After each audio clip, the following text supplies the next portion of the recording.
Welcome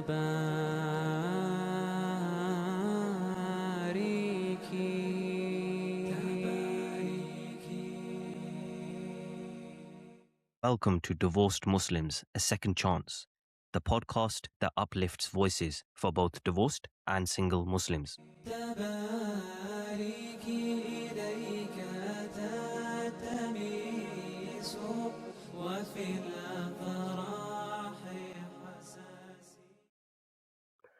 Alhamdulillah, wassalatu wassalamu ala rasulillah, amma ba'd, rabbi shrah li sadri wa yassir li amri wa hlul 'uqdatan min lisani yafqahu qawli. Assalamu alaikum wa rahmatullahi wa barakatuhu to all our listeners, and welcome back to another episode of our podcast, Divorced Muslims, A Second Chance.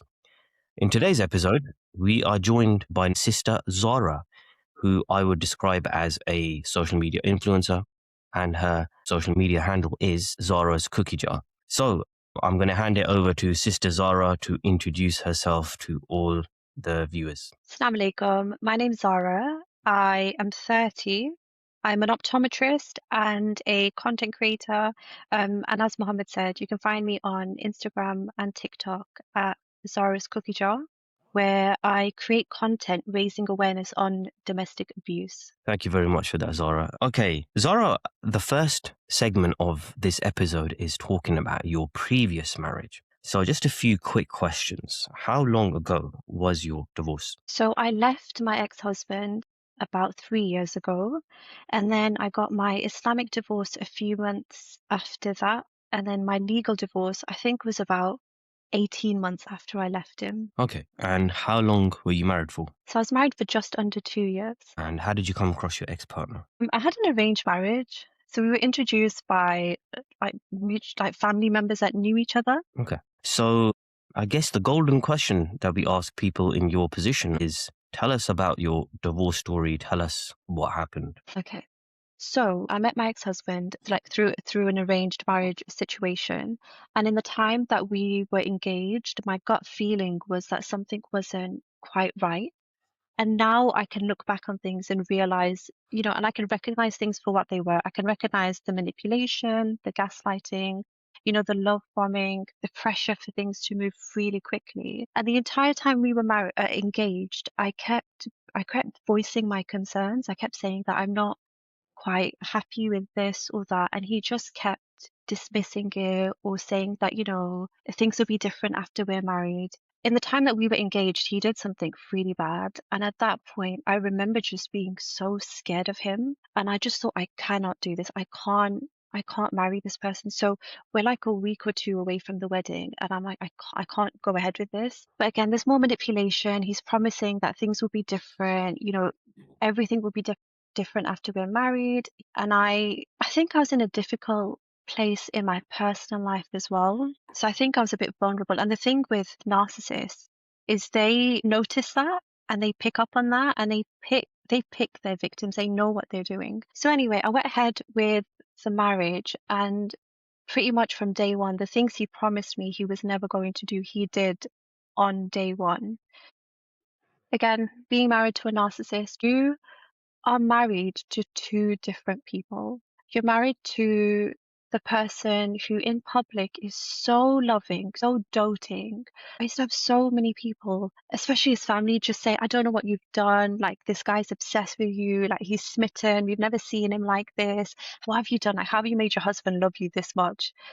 And then behind closed doors, like, the things he was doing were criminal. Like, they're heinous, horrific, just really bad abuse. The people in his family especially, they were just making comments on how, loving he was. They'd make comments on like the fact that they'd never seen him this way before. He's so smitten. And what I'd done to make him love me this much. But behind closed doors, things were so different. You've got that side of him as well, that side that's really nice. But then you've got someone that's speaking to you terribly. You're experiencing abuse, which I didn't realize it was abuse. And just really horrible. Now I realize it's abuse. Now I realize the things that he did, it's criminal. And so you're just confused. You're very, very confused at the beginning because you don't understand what's happening. You see this person again as this loving, doting husband, and you just think that's the real him. and the person behind closed doors is him in a bad mood. Maybe it was me, maybe I made him angry. And it just kept going back and forth like that for ages. I kept trying to leave him because I was so unsettled. I knew something wasn't right.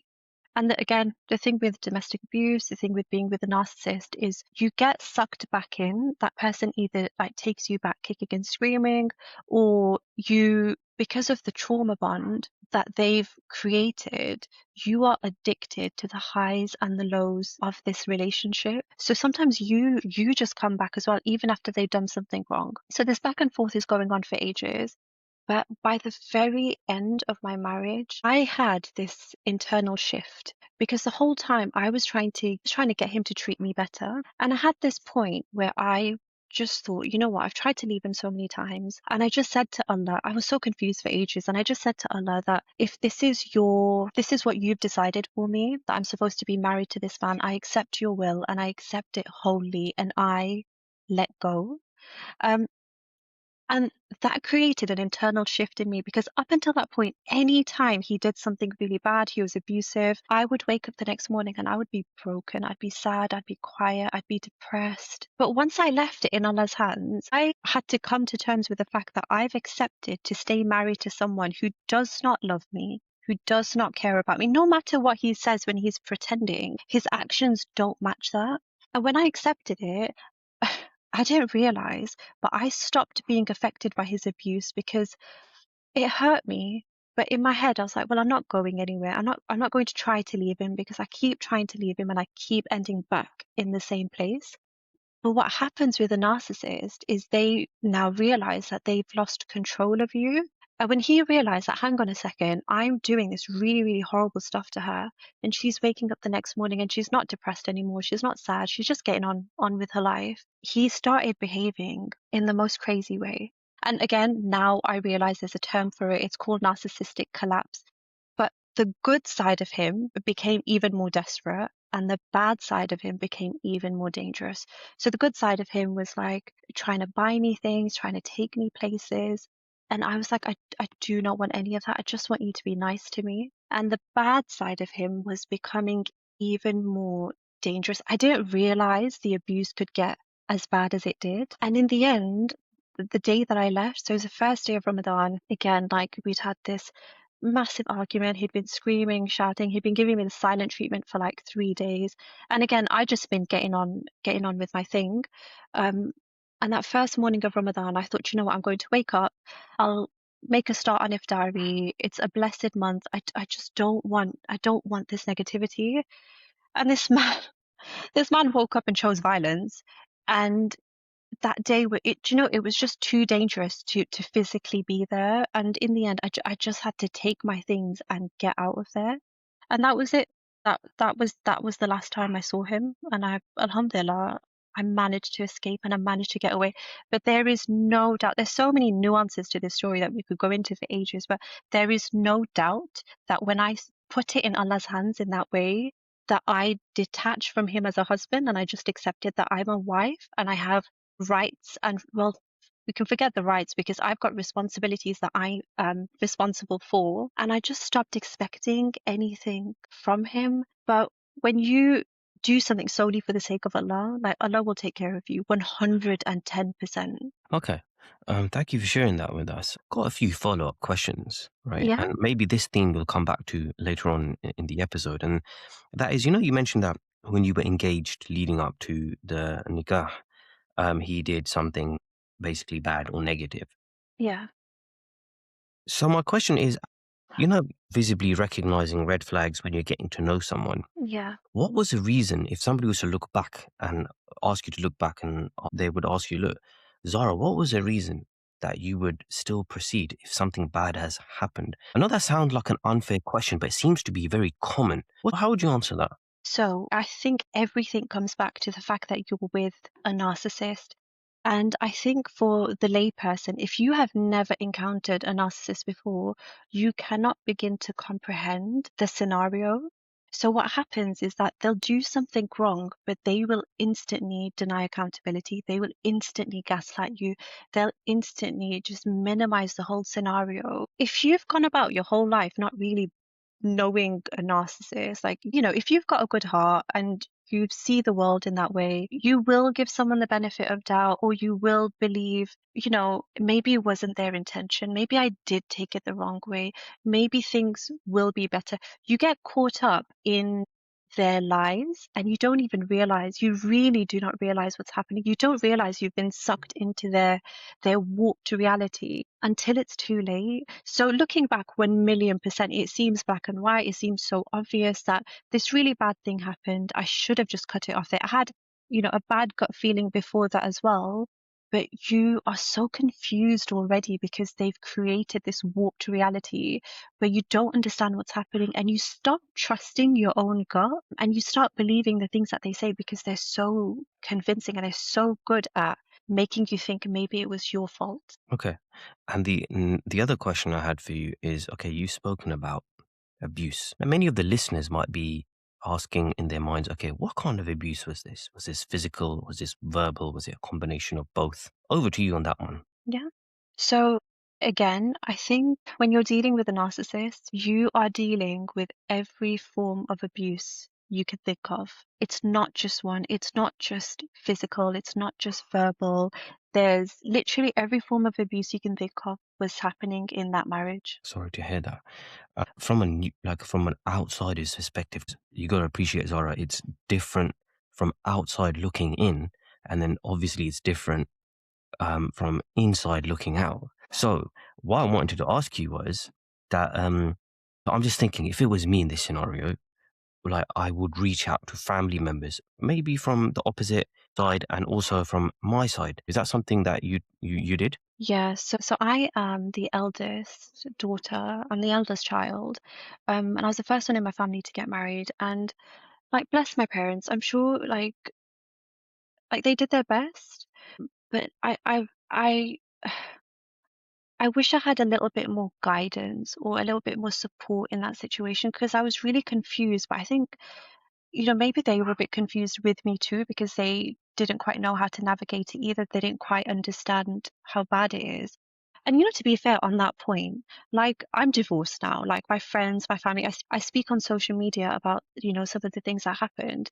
But even like to this date, some of my friends and family, they still say to me, because they met him, they're like, I still can't believe he did that, because in person, he's so sweet, he's so lovely, he's quiet, like you could never imagine he does a bad thing. So on the surface, even when you go to people for help, they just assume that, oh, it's like a little argument. Because it got to the week or two before the wedding, I did speak to his mom as well. And she was just like, it's nerves, you're just nervous. It's a big decision, it's a big step that you're taking. And you kind of go on the guidance that you're getting. And a part of me was like, okay, maybe it is nerves, maybe things will be okay, maybe it's not that bad, maybe I'm too sensitive. But I mean, we shouldn't have regrets in Islam. Everything happens by Allah's will and Allah's plan. I have no regrets.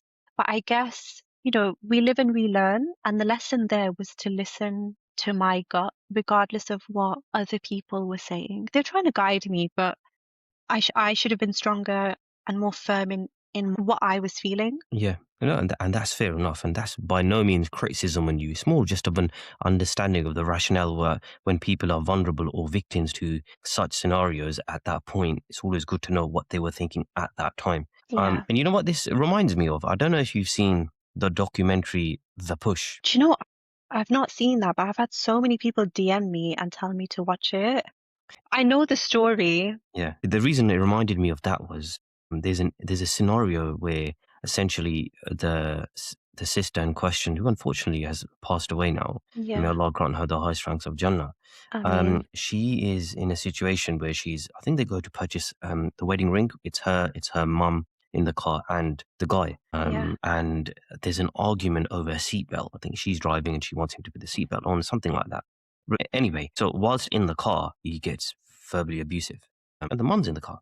Yeah. Uh, and obviously, like as a neutral person, I'm thinking, wait, why? Why'd you marry him? At this point, they weren't even engaged, or they were getting engaged. But it's a similar, I guess, it's a similar kind of scenario to yourself, where um, maybe you're in that situation, but because you've been made to feel that's your fault, you don't realize. Yeah, and you've also got to remember that there's this there's this personality that he has curated. I met him at 25. So for 25, 26 years, this man has curated this personality, which is what narcissists do. Everyone was like, he's so gentle, he's so quiet. This guy was a Hafiz as well, by the way.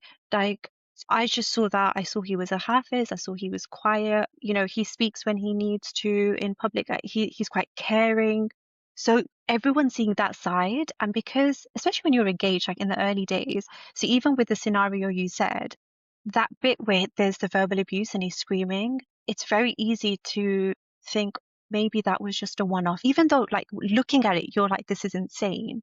But when you're stuck in it, you're so confused by the two versions of them that you naturally make excuses for the bad side, because you're like, oh, but what I know of him is that he's so lovely, so maybe he's in a really bad mood. But you're right, like there's never an excuse to speak like that to anybody, and it only gets worse. Yeah, fair enough. Okay, so we go back to that moment of your life where you are essentially now newly divorced. And I appreciate you've come a long way since then, mashallah, tabarakallah, right? And I think your whole page revolves around the issue of domestic violence, narcissism, and many other things. Yeah. And what I wanted to ask you, and I guess people would want to know as well, is how, Zara, then do you bounce back, or did you bounce back from all those bad things that happened to where you are now? Do you know what's funny? I was having this conversation with my friend the other day because I don't feel like I've bounced back. I realized it's been nearly 3 years, and I said to her, I still feel so tired. I still feel like I have so much healing to do. And she just stopped me and she said, Zara, like the woman that you are today is so different to who you are 3 years ago. And I think, to be fair, like one thing that's really helped me bounce back is friends like that, like having a community around me that even if they don't understand narcissistic abuse, even if they don't quite get it, they just love me where I am. And I'm so grateful to these friends that I have that are like sisters, alhamdulillah. So that has been really, really helpful. The other thing is a lot of therapy. So I've been in therapy on and off for the past 3 years, and I've had, some therapy that was specific to some of the types of abuse that I went through, which was really insightful. Because the thing is, after experiencing narcissistic abuse, you feel so unsafe in yourself and you feel so unsafe in the world because you feel like, how did I not see these red flags?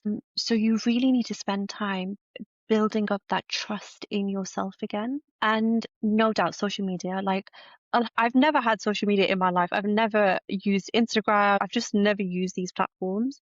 But like I said, I'm the eldest daughter. I started the Instagram page on the 1st of October 2024.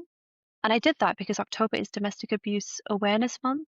And I remember thinking, like, if I'm feeling so isolated, so alone, so broken, like, there's going to be other people that feel the same way. So, first, it started with me just like putting some stats out there, some things about domestic abuse, some information. And then it slowly evolved into me speaking about some of my experiences, helping people.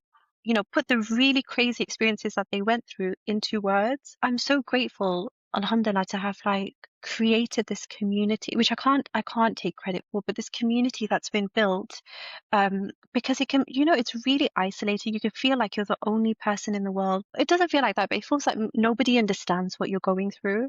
So having this social media community has been really good to make me feel like, do you know what, I'm not the only person going through this. I'm so grateful to be in a position where I can help other people make sense of it too. It's given me a real sense of purpose. So that's been major. And I never in my life thought I would ever post. I'd never in my life thought I'd have Instagram. So it's been the birth of a new Zara, which I never thought I'd ever see. Interesting. Okay. The next segment is talking about your marriage search as a divorcee. So, what's your marriage search been like as a divorcee? So um Oh my God, you're giving me the vibes of let's get out the popcorn. no, no, no, no. I don't know where to start. To be honest with you, so when I first left my ex-husband, I'd say like 6, 7, maybe 8 months after was when I'm quite a logical person. So at that point in my life, I thought, okay, cool, I'm divorced. I want to get married. I want to have children, inshallah. So to do that, I need to find a human. And so, okay, cool. We'll go on the apps and I'll try to find a human. It just seemed so logical. And what I didn't appreciate at that point is there's an emotional element to divorce. So I think I just kind of went ahead, and I think it was the adrenaline that was carrying me a little bit at that point as well. So at that point, I think I was much more confident. Um, and yeah, so at the beginning it was fine. And then I think over time I started to realize that, you know what, I actually need some time to heal. I think with like the narcissistic abuse, you're left with complex PTSD and anxiety. And I think all of these things after about 6 months, 6 to 9 months, I'd say, started to bubble up again. So at that point, I thought, okay, I need to take care of my health. So I took a really long break. And then I've kind of been on and off. But I think at this stage now, I feel a bit scared. I think it's a bit scary putting yourself out there. And I think more so than being a bit scared, because if you've been through a bad experience, you've already got that, like, you know how bad can be. But I think off the back of that, alhamdulillah, like after all this therapy, I'm quite confident I can keep myself safe. I'm quite confident I could pick up on the red flags. It's quite exhausting, opening up, getting to know somebody. So at this stage, I think I haven't got the adrenaline. I've been a bit slower, and I think I've been putting more focus into myself, into my health, my mental health, like the stuff with Instagram. So it's been a bit up and down. Any experiences that you want to share in your marriage search? Do you want a funny story? Yeah, go on, tell us. So alhamdulillah, so on the apps, like, this time around, like, I'm a bit older. I am divorced now. Like, I've been in a marriage, I've been in a relationship. And obviously before that I'd never been in a marriage or relationship. I didn't really know anything. So this time round, I've had much better conversations. I've spoken to like really, really nice people, alhamdulillah. But okay, so where do I even start? I was in therapy at the time, and I'm so grateful I was, because I had my therapy session, and this is the best therapist I've had in my life. I feel like he just got me. So I was in therapy, and I said to him, I was like, well, I've been speaking to someone, and I'm going to meet them. I'm going to like go on a date. And he was like, okay, cool. Like, if you like, we can talk about it in our next session. I was like, that'd be really helpful. To be fair, I knew before I met this person that this person isn't really my type, but me still not fully unlearning like my people pleasing tendencies, and I don't really like confrontation. I kind of gave him a chance, and I shouldn't have done that, because I knew from the start this person is not the right person for me. But I just thought, oh, I don't know, maybe I just need to give him a chance. So f- I live in Birmingham. He came, I won't say the city, but he came from like 2 hours away. First of all, he was 2 hours late. And then he had said that he would like plan what we're doing. So he's turned up 2 hours late. And then and he's like, okay, cool, what are we doing? And I was like, you said that you were going to plan. So anyway, he's like, oh, okay, I don't really know. So then I was like, okay, don't worry. And then I went into big sister mode. I get my phone out. I'm deciding where we're going. I was like, do you know what? Let's just go for a walk. So we go for a walk. And then he's like, okay, we should get a bite to eat. And I was like, okay, what, like, where, did you think of a restaurant? Like, you've come to this city. And he's like, oh, I don't really know. So again, I take my phone out and I pick the restaurant. We go to eat. And like, before I met my ex-husband, I'd only ever been on one coffee date before. So this is the second date I've been on in my life, if we take my ex-husband out of the picture. So we get to the end of the meal, and I don't know if I should say this, but we went for sushi. I love sushi. And he'd agreed, but then it was a bit snooty of me. He couldn't use the chopstick, so he was eating the sushi with his hands. I was sat opposite him, and I was just like, if it wasn't already bad, this is bad. So then the bill comes, and he pays the bill. And again, because obviously I'd been married, I forgot that sometimes it's a bit of a thing when the bill comes, like, are you going to split it? Is he going to pay? But he paid the bill, and I was like, okay, cool. Like, that's lovely. That's nice of him. And then we say bye. He goes home, and I went to my car, and I I cried in my car because I was just like, what is this? This was such a shambles of a day. I have my cry, I go home and I was like, do you know what? I'm gonna have a good evening.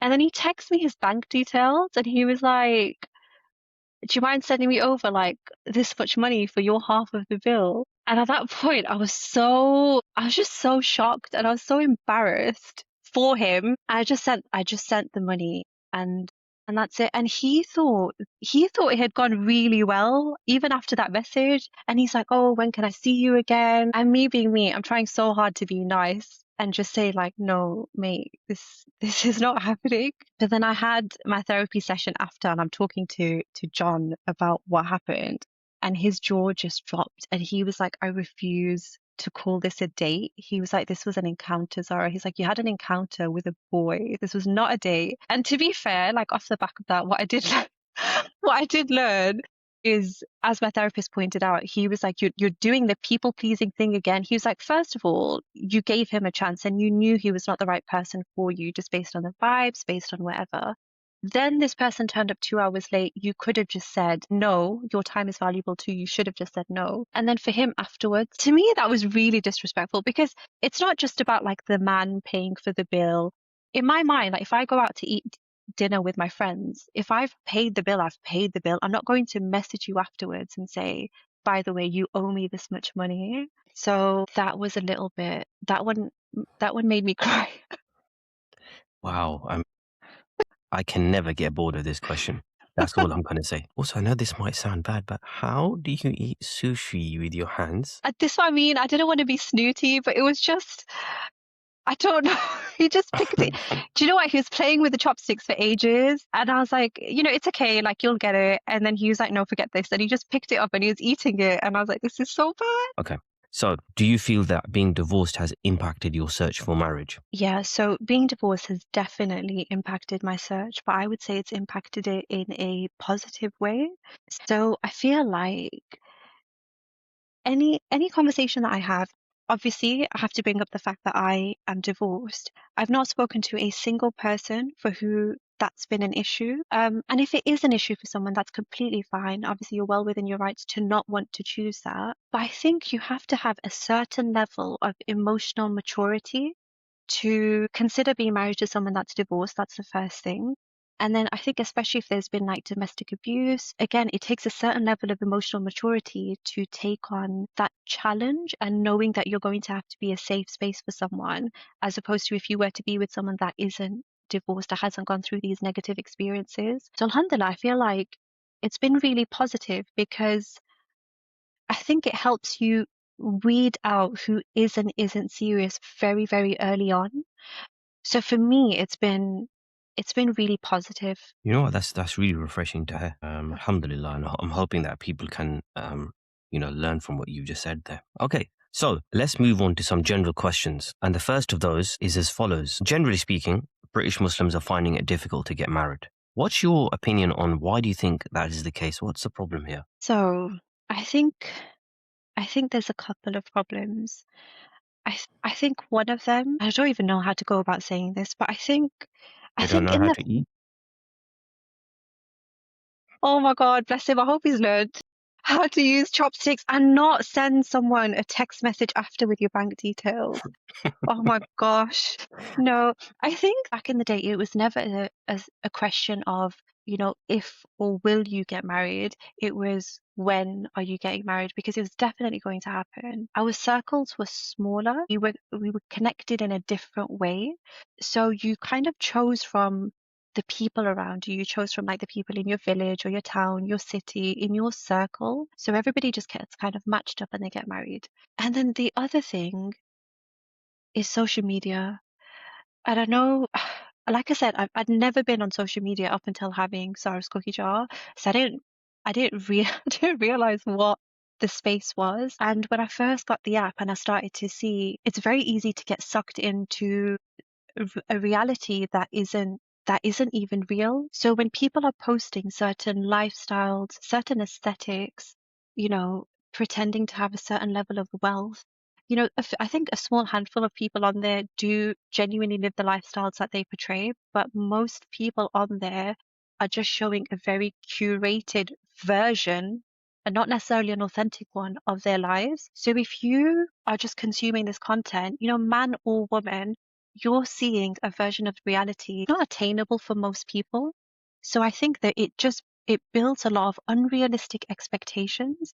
And obviously comparison is the thief of joy. So even if you're trying to get married, I don't know, I know it's not necessarily as black and white as this, but some women may be expecting like a massive house or like a fancy car, like a certain level of income, because on Instagram it seems like everyone's got this kind of life. And then I think on the other side for men, the way certain women look on social media, I mean, it's not real. They've got lots of makeup on, which is fine, but like, there's filters. A lot of these people have had work done as well. But if you're not careful, you can get tricked, especially if your feed is just all these beautiful women. You expect the world to be that way, and you're disappointed when you go out into the real world and you meet a real woman. So I think social media is building up these really unhealthy, unrealistic expectations, and then people are being disappointed by the real world.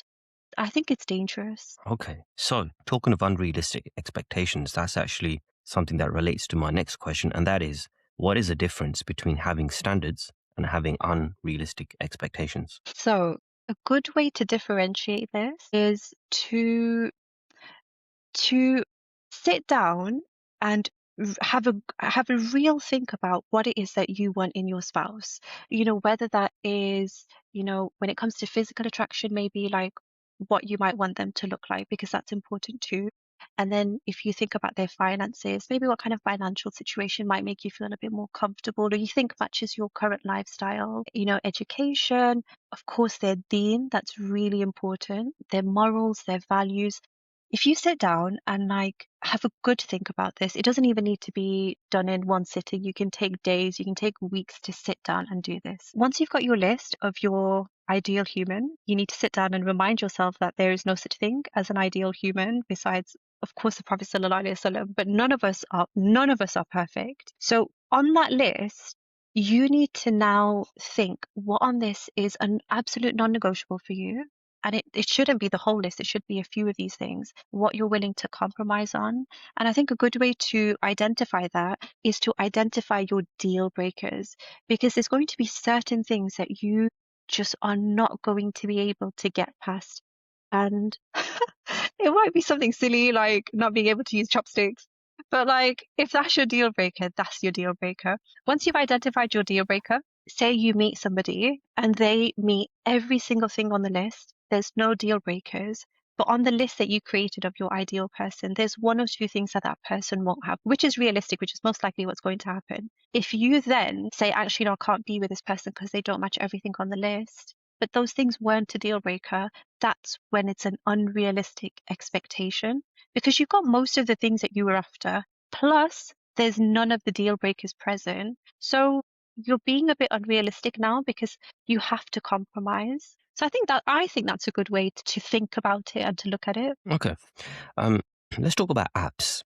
Have apps improved or damaged the marriage search? So honestly, I think they may have improved it. I think there's an argument for both. But one thing I do appreciate about apps is the fact that it gives you the opportunity to connect with people you never would have naturally crossed paths with. So if there's someone that lives like, in a different country or like in a different city, if they have like a completely different job to you, if you naturally weren't going to cross paths, I think it's really, really good to meet people from different walks of life who you wouldn't naturally meet. So I think that's really good. There's obviously, I think it's damaging because, it can make you feel like your pool is like 1,000, 2,000 people big. And it can breed this kind of, I don't know, you're not so serious when it comes to the search because it's sad, but you think that like these relationships with these people are disposable. But to be honest, I think that comes back to the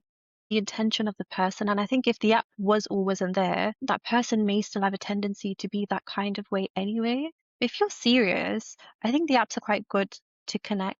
All right, so I'm going to put an argument down and I want to hear your opinions. So, the argument is that subconsciously, most British Muslims don't actually want marriage. They want the benefits of marriage, but without responsibility.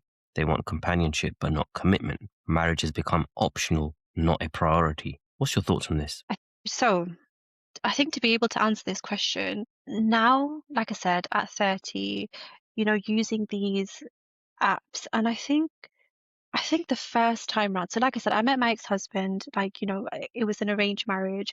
I was on the apps for a very, very, very short period of time, and I went on one coffee date with one person. I mean, I met my husband and I married him. But this time round, and especially after experiencing the things that I've done and from hearing stories from other people, I think I was really naive before I got married, and I didn't realize how common, like, astaghfirullah, but like, these relationships outside of marriage are. I just didn't realize that was something Muslims engaged in. In my head, it was like in the movies or like TV shows. I didn't realize that like it was so commonplace. And I think that is the problem, the fact that it's so normalized to have, like you said, like to you're in a relationship, you're building this emotional closeness with another person, but then it doesn't end in marriage. I think when you hear so many stories of like, well, I know this many people that do it, or this person does it, even on social media, if there's people on there, unfortunately, that maybe like, inadvertently glamorize that kind of thing. It normalizes a sin, but it is that. I think it's the fact that it's become so commonplace to build emotional closeness with somebody, but it doesn't end in marriage. Whereas we shouldn't be encouraging or normalizing those kinds of dynamics. And to be fair, like just to kind of to add to that point, I've always been a very empathetic person, but I think going through what I did, it just makes you even more empathetic. And I feel like, for example, if you're divorced and you've been through a really, really horrible, nasty time, there's comfort to be found in, that emotional closeness with another human. And Shaitan is there. Shaitan, is like, oh, it's okay. Like you're going through a really tough time. You need someone to talk to. Equally, like if you've grown up, witnessing maybe domestic abuse or really toxic, unhealthy relationships, and you've now grown up being scared of commitment, you might have this blocker, and it's because of very real trauma. It takes being self-aware to deal with that. It takes going to therapy to deal with the situations and, the trauma that you might be holding.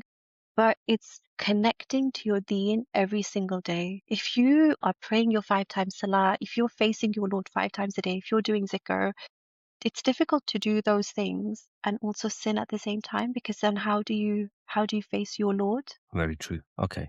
Another argument I'm going to put forward, and let's hear your thoughts on that. And that argument is the British Muslim marriage crisis is actually self-inflicted due to things like unrealistic standards, fear of divorce, image obsession. What's your thoughts around this? I think we've spoken about some of this because, and it ties back to what I said earlier about social media creating these unrealistic expectations of what life should look like. And even with like, this obsession with image, I think it comes from people leading or trying to lead an inauthentic life. I mean, if we're blaming like some of the things that we see maybe on social media, then it's self-inflicted in the sense that we should be more self-aware.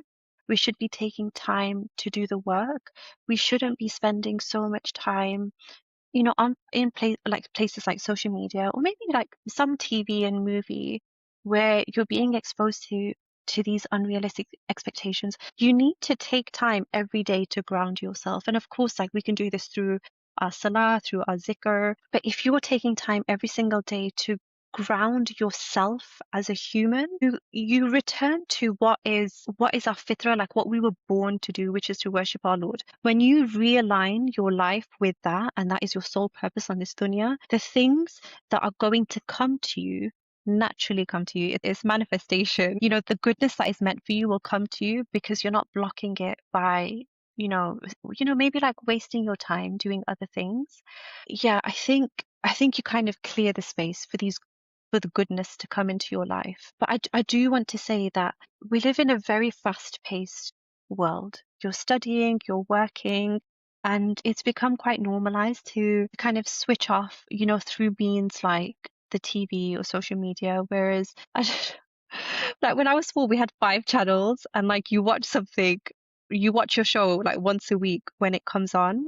And I think there was more time for human connection, and we prioritize that more because other things have become more normalized. I think we're disconnected from ourselves, we're disconnected from our purpose, and we're disconnected from our community. And all of these things, it can breed a little bit of fear inside of you. And so you go for the easy option, which may be, building like emotional closeness with someone but not getting married. So I think certain elements are self-inflicted because we're not aligned with our purpose. Okay. So, next question is about parental or family involvement within the marriage search. There's this idea of advice and there's this idea of control when family are involved, parents are involved. Where do you draw the line? So obviously, as we know, in Islam, a forced marriage is not valid. You can't force someone into doing something. So if you're being controlled and someone's making the decision for you, Islamically, that's a complete no-no and it's not okay. I think parental involvement, however, is really, really important. So especially when you're younger, when you're young, obviously like Islam, encourages us to get married at a young age. So there's so much goodness in it, but you're still young, you're still naive, your frontal lobe hasn't developed if you're under 25. So the input of your family members is really important because these people are wiser than you. They know you from a different angle to what you know yourself. And they can also kind of assess the other person to see actually, are they going to be a good match for each other? It doesn't mean you're going to be perfect for each other from day one. It doesn't mean you're not going to have problems, but are you guys a good enough match? And I think when you're young, it's really, really, really important to have that guidance. I think as you get older, um, I think it becomes less necessary, but at the end of the day, like the input of your elders is always merit to it. Okay. Next question is that sometimes a divorced person finds that once their status is known, i.e., marital status, interest in them drops sharply. So they consider delaying disclosure of the fact that they are divorced just to be seen as a person first. And this could be due to the stigma attached around being divorced or the taboo around it. My question to you is, what's your thoughts around that? To me, I see it as a blessing because the reality of the fact is that you're divorced. So if somebody doesn't want to pursue, marriage with you because of your status as a divorced person. The way I see it is they're completely in their rights to do that. If they don't want to be married to someone that's divorced, that's completely fine. You cannot force somebody to do something that they do not want to do. And rejection is redirection. Like those rejections are actually really, really good. Divorced or not divorced, you should never try to convince someone of your worth. So if somebody doesn't see your worth or they're not interested, that's completely, completely fine because it's going to redirect you to somebody who really doesn't mind. And when you find that bond is so special. This person is mentally aware. Like I said earlier, they have the emotional maturity to handle the fact that, especially if you've been through negative experiences, they want to take this on. If you try to push something that's not quite right for you, maybe you're trying to convince someone actually it's not a big deal that you're divorced. Are they going to be there though when you're having a hard day, if you're having flashbacks, if you're triggered by something? You need someone that has the emotional maturity to handle the fact that you're divorced. So yeah, it's this rejection, it's redirection, and it's a positive thing, definitely not a negative. Okay. Let's talk about fear-based marriages. And my question to you is fear a valid reason to marry? So, for example, and I'm not hinting at you because I know you say you're 30, but for example, people often turn around and say, listen, options get worse after 30, or your pool of potentials decrease as you get older. So back to the question is fear a valid reason to marry? Do you know what I always say to people? I don't know if you've got the hint, but I am relentlessly optimistic. And I always say to people, the way I see it is, okay, fine, your pool might shrink, but your pool needs to be one fish big. You're not trying to find 100 people that are compatible with you. You need to find one human, and that's it. Your pool just needs to be one fish big. And if you just think, if you have the mindset of, oh my goodness, the pool's gotten smaller, I need to make a decision, and any decision, even if it's a small one that's based on fear, you're dealing with luck. There's like a 50-50% chance that this is a good or isn't a good decision for you to make. But when it comes to big decisions, big life decisions, you cannot make that decision based on fear. And I think if you've been divorced, kind of you kind of know, especially if the divorce was because of domestic abuse, you've experienced how bad can be. So, you know, for all decisions in life, but especially when it comes to marriage, you can't come at it from a place of desperation. Inshallah, I want to get married, I want to have kids. And I do think about these things, but Allah's written this person for you, and we have to come back to having faith in Him. He's written this when it comes to having children, inshallah, like Allah's written the date this child is going to be born. These things have already been ordained, they've been planned. So I completely understand why somebody would feel fearful or the pressure or a bit of panic. But I think when you ground yourself and you remind yourself who's actually in control of your life, you can relax a little bit. But making a decision because of fear is a hard no. Okay. Next question then. Here's one for you. Why is a man who is divorced often seen as experienced, but a divorced woman is seen as baggage? Do you know who's been saying things like this? These are arguments that we hear all the time. No way. So I've actually never heard that. And I think I, it's just a really unfair thing to say. I think it's really unfair to label any person that's divorced in a negative way. I just disagree. I think the type of people that are making comments like this are not necessarily the type of people you want to associate with, or maybe like you want to get married to. If there's people around you with this kind of stigma, you need to change the group around you, because like I said, alhamdulillah, I think it's your perspective of like yourself, your situation, your reality. And if you come at it from this angle of optimism, like I know I'm a realist as well. I know like my scenario is not going to be everyone's cup of tea. I know not everyone is going to want this. Um, but my goodness, I've never come across that. I've had every single person I've spoken to, every single man I've spoken to has been so understanding of the scenario. They've been so compassionate.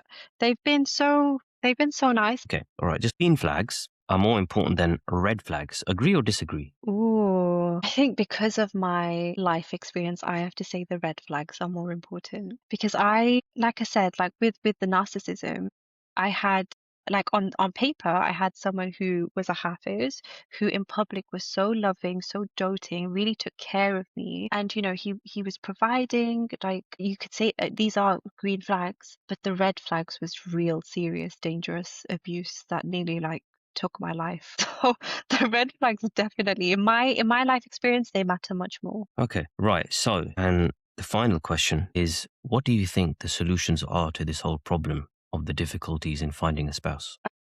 I think first and foremost is, unfortunately, if you, like I said, I wasn't aware of it before, but I think if you've maybe felt like, or you're in groups where it's become normalized to just be in relationships and not be in marriage, to maybe change your circle or maybe change the type of media you're exposed to, and come back to what our religion has written for us. And when you put your faith back in Allah, and you remember that everything is in Allah's hands, I think these things, honestly, when it came to my divorce, like I said, towards the end of my marriage, when I put that situation completely, truly, and wholly in Allah's hands.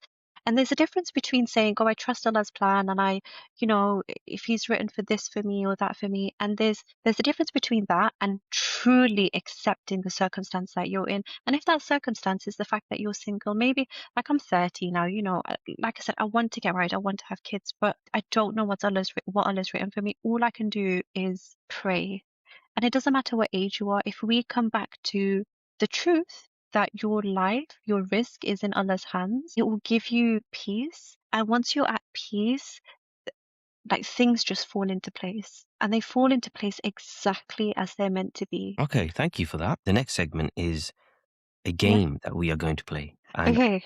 I call it the red light, green light game. Okay. So, for all the listeners right now, Zara doesn't know what I'm going to ask her. Okay, so you have the option of red light, green light. In fact, you also have the option of amber light as well. I'm going to give you Okay. scenarios, and you just tell me red light, amber light, green light. Okay? Okay. Okay, so a potential who has no job but good deen. Or I think that's an amber light because his risk will come, especially if he gets married. A potential on the deen but has a previous criminal conviction. That's a red light for me. A potential with a social media page with many opposite gender followers. Red light. A potential who does not speak to family, i.e. lives independently. It depends on the scenario. Amber light, because obviously we shouldn't cut off our kin, but I don't know what the scenario is, so amber. A potential who has a bad past but is a good person today. If I'm certain that they're not going back to their own ways, then it's an amber green. A potential with no education, is 30 plus in age and earns 25k. Amber. A potential who has suffered abuse in the past but has healed today. I think it takes a lot of strength to heal. A potential who eats sushi with his hands. Red. Okay, well done. And then the final segment is what we call the rapid fire round. So Zara, are you ready for Okay. this? I am ready. Okay. Once you're married, where would you take your spouse to eat on a first date? Sushi. What is the best age to get married? 25, 26. What percentage of British Muslims looking for marriage are serious about marriage? Oh my goodness. I would say 70 to 80%. If your spouse says to you that they want you off social media, what would be your response? I'd have this conversation before marriage because my social media is raising awareness on domestic abuse. So I don't think I could be with someone that wants to take me away from my work because it's work that I do. How long should one get to know a potential before making the decision to marry them? I think realistically, maybe a few months. It has to be halal. You can't take the mick with it. Once you know, you might be a little bit afraid, but you have to put your trust in Allah and move forward. So not too long. What method is the most effective to find a spouse? Apps, marriage events, matchmakers, matrimonial websites, marriage bureaus. Dua. I don't think it's just whatever's in your kismet. People meet people in the craziest ways. So whatever's written for you is going to be. Would you sign a prenuptial agreement? No. My ex-husband was much, much, much wealthier than I am. I left him with £8 in my bank account and I didn't take a penny because I didn't want a penny. And it's against Sharia as well. So it's against what Islam writes for us. So I think I've got like a track record of, I'm not going to take your cash. You could trust me. So I wouldn't sign it. Interesting. Mental health or physical health? Both are so important. I can't choose. What do you think it takes to be in a marriage that lasts forever? Respect and trust. If there was a book written on you, what would be the title of the book? This is a bit of an inside joke. I always make a joke. I always refer to myself as not the strongest of the species anytime I'm struggling. So I feel like that would be the name of my book. What do British Muslims say privately but hesitate to admit publicly? I think a lot of people are struggling with their deen. And I think sometimes it's not easy to admit that. But if we can open up these conversations, you can get the support that you need. Okay, Zara, that's the end of our episode. Anything else that you want to say before we end it? I think the only thing I'll say, which I kind of referred to, is the relentless optimism. Not that I'm perfect in my deen or anything like that, but that relentless optimism mixed with the realism, it comes from having faith in Allah. If you have faith that Allah's going to take care of you, the good things that have happened in your life, the bad things that have happened in your life, everything comes from Allah. There is no regrets in Islam because things happened as they were meant to. Some things were a test, some things were a lesson, some things were a blessing. And even if it feels like you're maybe a bit stuck, I feel that way too, especially in the last 3 years. But realistically, you're exactly where you're meant to be. And there'll 100% be a time where you look back and you realize, whether it's in this dunya or not, you'll look back and you'll realize that, do you know what, that had to happen that way. And just having sabr. Jazakallah khair, Sister Zara. Thank you very much. Thank you. If you want to be a guest on this podcast, or if you want to contact us, then please email us. Our email address is divorcedmuslims@gmail.com.